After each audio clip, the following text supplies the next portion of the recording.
Alrighty, so what we did, we hooked up our hose, we ran the water through, so this is still with the pump unplugged, and we just held the trigger to bleed the air out of the system. So they say to do that for 30 seconds. Then we plugged it in, and then we turned it on.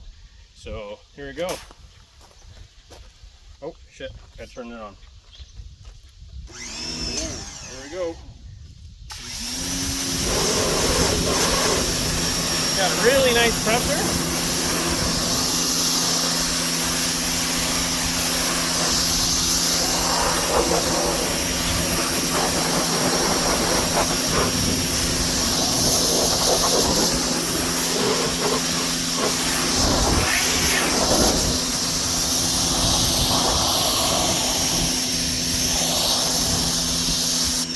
It's got the 4 different nozzles.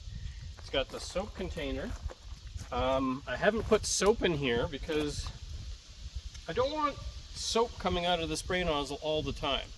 So maybe have to add a valve. I don't see any valve on the machine, but so far so good. It says 2100 psi.